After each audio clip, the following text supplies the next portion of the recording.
Isaac Newton کے مطابق وقت ایک سیدھی لکیر ہے جو سب کے لیے ایک جیسا چلتا ہے. چاہے آپ سو رہے ہیں، آپ جاگ رہے ہیں، وقت آگے بڑھتا رہے گا، کسی کے لیے نہیں رکے گا. یہی تصور ہمیں روزمرہ کی زندگیوں میں گھڑی اور کیلنڈر کے ذریعے نظر آتا ہے.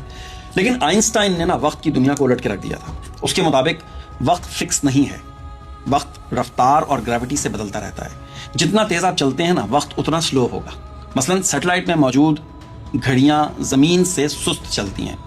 ایک اور مثال، اگر کوئی شخص روشنی کی رفتار سے سفر کر رہا ہے تو زمین پر موجود لوگوں کے مقابلے میں وہ کم عمر ہوگا. یعنی زمین پر لوگ زیادہ جلدی بوڑھے ہو جائیں گے.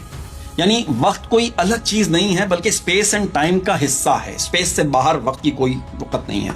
وقت وہاں محسوس ہوتا ہے جہاں پر شعور ہو. یہ بات ہم نیورو سائنس سے ثابت کر چکے ہیں پہلے ہی.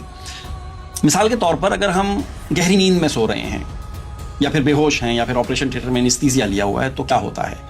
آپ کے لیے نہ انتظار ہے، نہ وقت ہے، نہ لمبائی ہے، نہ مختصری ہے. آپ آنکھ بند کرتے ہیں، اگلی آنکھ جب آپ کھولتے ہیں تو ایسا لگتا ہے جیسے ایک لمحہ گزرا ہوگا، حالانکہ 2 گھنٹے گزر چکے ہوتے ہیں، 6 گھنٹے گزر چکے ہوتے ہیں، کبھی کبھی پوری رات گزر چکی ہوتی ہے. یہاں پر ایک بہت اہم نقطہ ہے کہ شعور بند، وقت صفر. اور یہ کوئی مفروضہ نہیں ہے، یہ روزمرہ کا تجربہ ہے. اب سوال یہ ہے کہ اگر نیند میں وقت ختم ہو رہا ہے، بے ہوشی میں وقت ختم ہو رہا ہے، تو پھر موت میں کیا خاص بات ہے؟ فرق صرف یہ ہے کہ نیند میں شعور عارضی بند ہے، موت میں شعور مستقل بند دنیا کے لحاظ سے. لیکن شعور کی سطح پر دونوں کا وقت اور احساس ایک جیسا ہے، یعنی صفر. نہیں سمجھے؟ یہاں ایک بڑی غلط فہمی کو توڑنا بہت ضروری ہے. ہم برزخ کو ایسا سمجھتے ہیں جیسے کوئی لمبا انتظار ہے، صدیوں پر پھیلا ہوا وقت. لیکن سوال یہ ہے کہ کس کے لیے صدیوں؟ اگر شعور دنیاوی ٹائم لائن سے کٹ چکا ہے تو پھر 10 منٹ ہوں، 100 سال ہوں، 1,00,000 سال ہوں، سب برابر ہیں. اس لیے ہمیں قرآن کیا کہتا ہے؟ وہ اپنے غار میں 300 سال رہے اور 9 سال اور رہے. قرآن خود سوال کھڑا کرتا ہے، جب وہ جاگے تو کیا ہوا؟ ہم 1 دن یا اس سے بھی کم ٹھہرے؟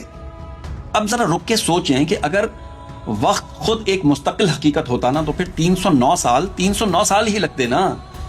1 دن کیسے بن گئے؟ کیا قرآن ہمیں تاریخ بتا رہا ہے یا پھر شعور کی سائنس؟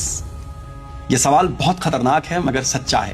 کیا قیامت اربوں سال کے بعد ہوگی یا پھر مرنے کے فوراً بعد؟ جو شخص مر گیا اس کا شعور بند ہو گیا، اس کے لیے وقت رک گیا. جب شعور دوبارہ آن ہوگا تو اگلا ہی لمحہ قیامت کا ہوگا. دنیا کے کیلنڈر میں شاید ہزاروں سال گزر چکے ہوں، لیکن شعور کے لیے کوئی وقفہ نہیں. اسی لیے کہا گیا ہے کہ موت اور قیامت کے درمیان انسان کو کوئی لمبا وقفہ محسوس نہیں ہوگا. اگر وقت شعور کے ساتھ جڑا ہوا ہے تو شعور بند، وقت ختم. شعور آن تو وقت شروع. تو نتیجہ کیا نکلا؟ برزخ میں وقت نہیں ہے، حالت ہے. عذاب یا راحت وقت کی لمبائی سے نہیں، شعور کی شدت سے محسوس ہوتی ہے. ہم موت سے نہیں ڈرتے ہیں، ہم انتظار سے ڈرتے ہیں. اور اصل حقیقت یہ ہے کہ موت کے بعد انتظار نہیں ہے، صرف بیداری ہے. آنکھ بند ہوگی اور آنکھ کھل جائے گی اور حساب شروع ہو جائے گا. یاد رکھیے گا. نہیں سمجھے؟ یہ شعور اور وقت کی سمجھ مجھے بھی 6 مہینے لگے اس کو سمجھنے میں. اس ویڈیو کو دوبارہ دیکھیے گا، شاید سمجھ میں آئے. اس دنیا سے باہر وقت ایگزسٹ ہی نہیں کرتا.